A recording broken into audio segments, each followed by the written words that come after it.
Good morning, it's Christine Crutcher from Create with Christine. Thanks so much for tuning in this week.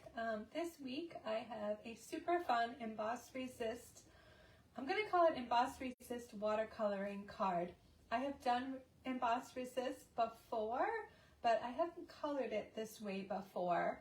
So I'm actually doing this video for my friend Elaine, who is trying to describe to me a technique she saw somebody do, and she wanted to learn how to recreate it, but was a little bit struggling. So anyways, I'm going to teach you what I came up with. I'm using two different stamp sets. Both of them are from the 2022-2023 annual catalog.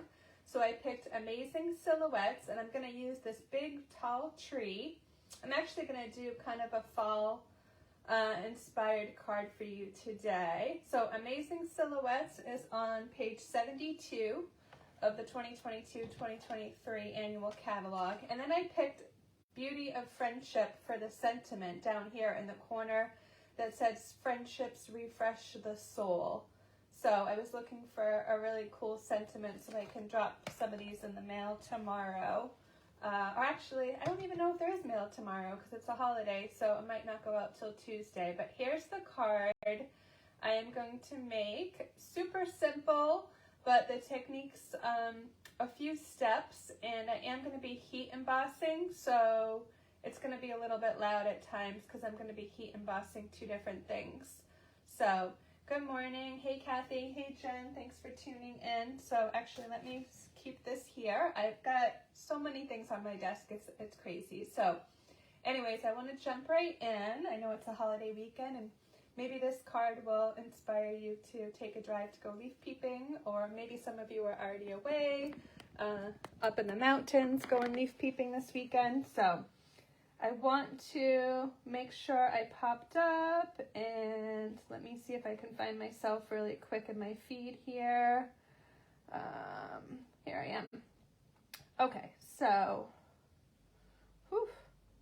there I am. Okay, sorry, it's a little bit of a delay on my end. So here's the card. Like I said, super simple. I'm going to start and do all the stamping, and then I'm going to do like all the heat embossing, and then we'll put it together because the actual putting together part is pretty simple.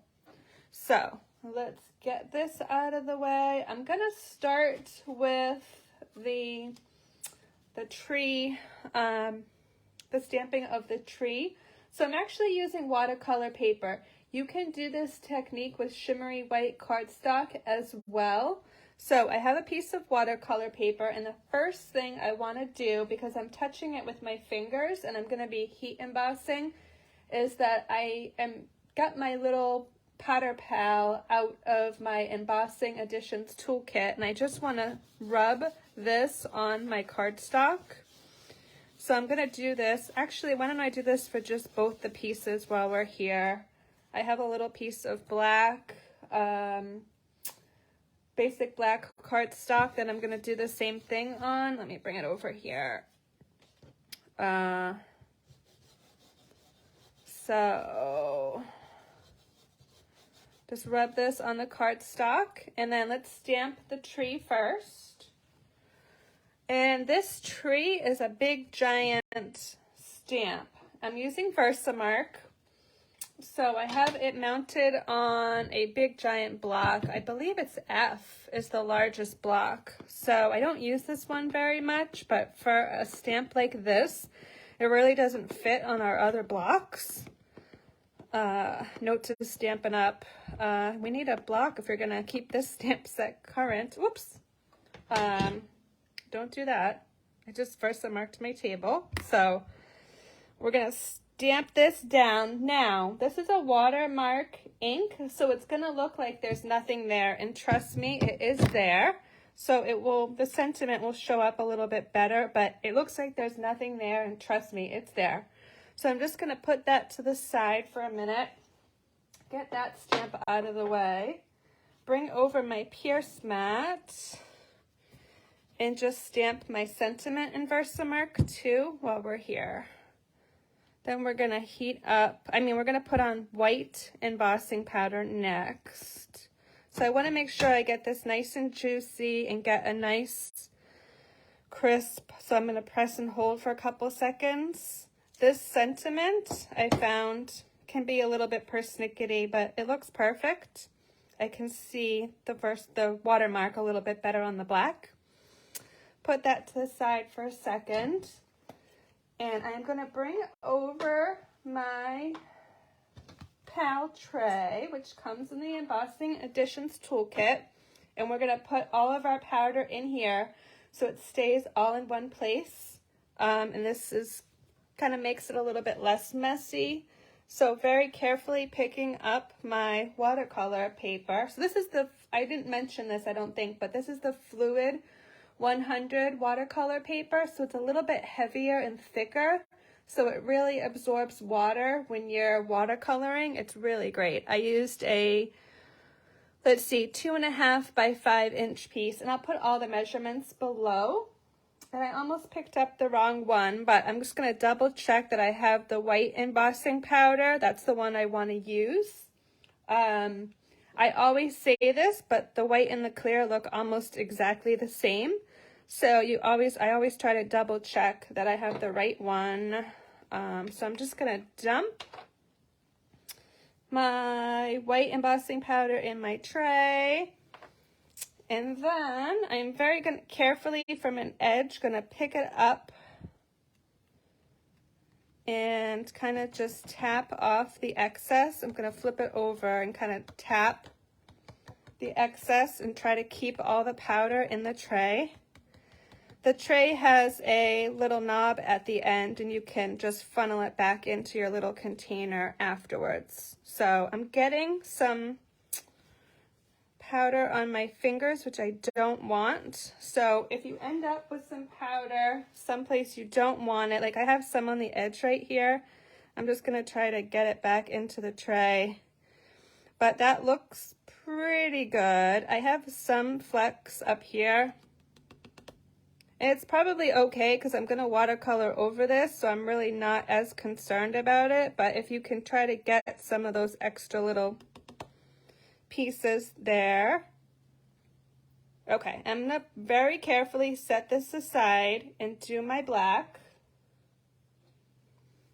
Okay, so my black piece is my sentiment. And you actually have a couple options. I can take a spoon and re-pick up the powder in the tray. So let me show you that if I can find my spoon. Okay, so this is good if you're like watching and you're a demonstrator and you're in a class and you're all going to share. You can actually pick up the powder that's in the tray and whoops, try not to do that because it's going to go everywhere. So this is a little bit messy. I'm getting it on my fingers, which I probably don't want to do if at all possible, but it looks pretty good there. But again, I have some specks, so I want to try to get those off there if possible. I probably should have powdered my hands as well. Okay, so that looks pretty good there. I am just going to set this gently aside and we'll get our heat tool going. So I apologize, this is going to get loud, but I really don't have another way to do this live, so I get my powders all out of the way. Hey, good morning, Bonnie. Thanks for tuning in. I got my heat gun.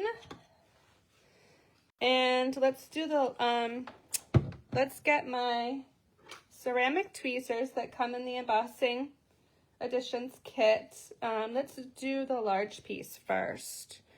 So I'm just going to try to get my tweezers on there so I can hold it, not burn my fingers, and heat up.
Okay, my large tree design is all set, all heated up, so I see a nice like white on white watercolor look. I know it's hard to see. And let me just grab my sentiment and heat that up really quick. I'm just gonna grab that with my tweezers here and give it another go.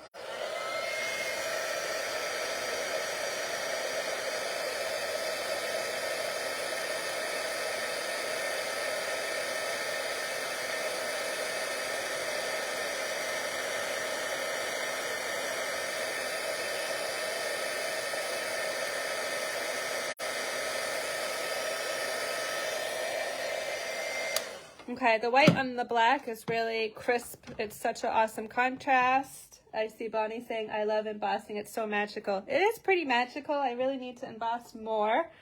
And I just thought this is a great technique to show off heat embossing. And I totally didn't grab a scrap paper, but we're just gonna use what we got. And this is all gross, but it is what it is. And I'm live, so I can't grab something else.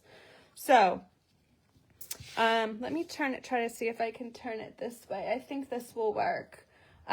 So once I'm all heated with my watercolor piece, I want to add the color. And why I call this watercoloring with Emboss Resist is I'm going to use my water painter. I'm going to use my re-inkers and so when I say re-inker, I'm talking about the ink refills that come to re-ink your ink pads. And I'm going to use my ink pads too. So I ended up choosing two colors, Crushed Curry and Cajun Craze. And I was actually going to add Cherry Cobbler too for a third, but I just liked how it looked with two. So we're going to start with the lightest color first. I'm just going to open my Crushed Curry pad. I dropped my re-inker right into my lid, so you can kind of see I made a mess when I designed this yesterday. So what I'm going to do is just drop one drop of my re-inker. And then in my water painter, I just have regular tap water from my faucet. I have some paper towels just nearby so I can clean my brush in between, but you can use two brushes. This pack of water painters, it comes with 3 water brushes in the pack. So I'm just going to use the same brush. So I also grabbed a little jar of water so I can clean my brush in between. But we are just going to wash on the water. So I have my re-inker in my lid. I'm just going to do a drop of water from my brush to get some water in there. And honestly, the less water you have, probably the darker color you're going to get from the ink. So, but I kind of wanted mine a little bit juicy because I have a pretty big image to color here. So we're just going to do a wash on of the color. So, and you can go as light or dark as you want here, okay?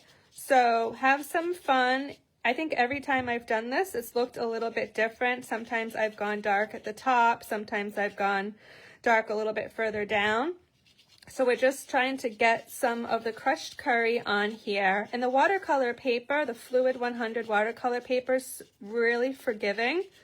And it soaks up the water pretty quickly. So you can kind of just get a different type of tone and light or dark. The first one I did, it was really dark, and then the second one I did a little bit lighter. So once I like how it looks, I mean, remember this is going to dry for a few minutes, but I'm going to get rid of my crushed curry and move on to my Cajun Craze. So let me just clean my brush really quick with some water. I just thought this would be quicker than, so just some paper towels to scribble off on. Cajun Craze, I'm going to drop one. Whoops, I probably did about 2 there, but that's okay. The Cajun Craze is a lot darker, so just remember that. And then some water from my brush. So like a drop. This is going to be really soupy, but I can pick it up and then I can just decide, where do I want? Do I want some dark at the top? Do I want some dark in the middle? Do I want some dark towards the bottom? I'm going to cut this out with the tailor-made tags dies, so I don't really care too much all the way to the bottom. But you can just kind of go. You can just kind of do some streaks. You know, everything's a little bit different in nature. So, like I said, there's no right or wrong way to do this. So, once you kind of have it the way you want it, you can stop, and then I die cut them. So that's pretty much how simple this is. I know it looks kind of messy, but it is super fun. And the original sample, so let me get this out of the way. Let me put my brush in my water and show you what I came up with. On my original card, it's a little bit darker at the top.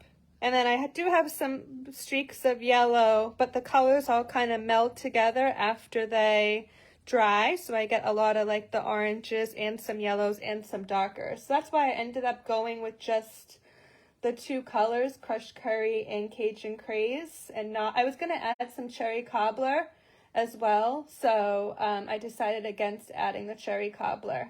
So there's a closer look. And I did one earlier. And actually, maybe I should compare. So side by side, this one's a little bit more yellow. So I get some different tones. But I like them both the same. Because like I said, every tree out there is not going to look exactly the same. So anyways, this technique, I think it was shared by a demo on, we have a Facebook page. So let me glue all these layers together and I'll talk about that for a minute. But this sample, it was done in Christmas trees. So it was Christmas trees, and I know the original person that did it, it was different colors. So it was, you know, kind of like non-traditional Christmas tree, and she did like some blues and some greens, like some brighter colors. So I think she did about 3. So the person that I saw that cased it, the original idea was for Christmas trees. I just changed it up to use something I have in my stash. So I just did a simple, let's see, where are my measurements? My measurements, the designer paper is 2 by 5.5, and then I did a black border of 2 1/4 by 5.5. And then, like I said, the fluid 100 watercolor paper was 2.5 by 5, but then I'm cutting it out with the tailor-made tags dies, so it fits on perfect like this. And I did these earlier. I heated them up and I embossed with the sentiment tag. I'm going to hide it behind, but you totally could not do that if you wanted to have it out. So I'm going to put it about there. I'm just kind of eyeballing it at this point, gluing on with a little bit of liquid glue. So I can just get this on here. Let me just grab a sip of tea.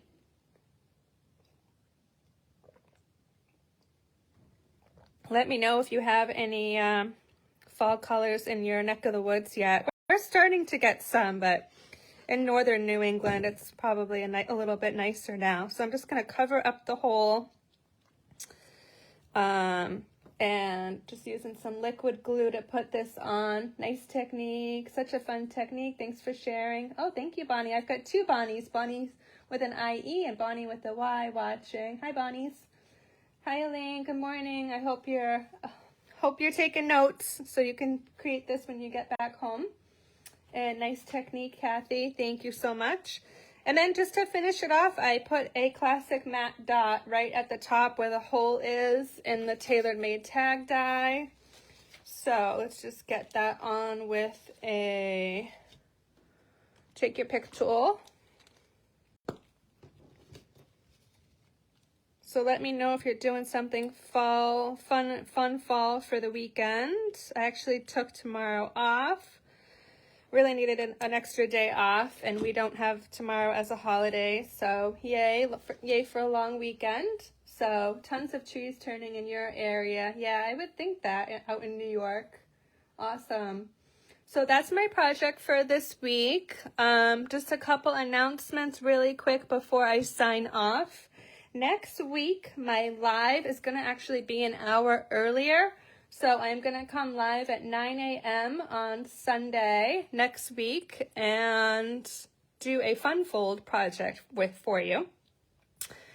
And I am actually going to be using this same stamp set, Amazing Silhouettes, in my Casing Tuesday card this week. So hop over to my blog at christinestamps.blogspot.com on Tuesday, and there'll be a Casing Tuesday. So casing is copy and share everything. So we take a card from one of our Stampin' Up! Current catalogs and we case it. So we use the sketch. So we would use like this type of sketch and we would recreate a card based on that sketch. So I'll have a card up on Tuesday with this same stamp set, Amazing Silhouettes, from the annual catalog. And then this week, let me bring the camera back up at my face to sign off. This week I am also going to be releasing my next Christmas card class. So thank you to everybody that came in person and to go for the last one. So this week I will be releasing my Brightest Glow Christmas card class, and it'll be in person at the end of October. Oh, I should actually say something else about the end of October, and I'm wearing my pink this morning too. So if you're not on my mailing list, I'll have a link below to join if you want information on that, because it's available any place you are in the United States if you're not local to me. So I'm wearing my pink, and this week we did finalize everything for our annual Stamp Out Breast Cancer fundraiser. In person, it's Saturday, October 29th at 1 o'clock Eastern in Drake-It. So if you are far away, you can still donate. And I'll have more information coming on that fundraiser separately as we get everything going, but we're going to have PDF tutorials. So in person, you make 5 cards. Everything's designed, and they're really, really super, super awesome this year. Again, you make a donation to the charity, and then we're going to have raffles at the in-person event. And there's also door prizes, so anybody that donates in the United States can be entered into our door prizes. So I'm really excited. I'll have some more links coming soon about how to donate to the charity and get the PDF tutorials. So let me circle back. There's 5 cards in person, but there's a whole bunch of us online in different parts of the country that are also making a PDF tutorial. So there's going to be 5 cards. There's probably going to be more like 20, 15 to 20 extra tutorials that you'll get from all different people that are designing. So super, super awesome. And more details to come. Maybe I'll give a sneak peek next week. So obviously I have my card that I'll be demonstrating at the event. So that's it for me for this week. Have a wonderful week, and I will be back next week with a project at 9 a.m. Eastern. Have a great week.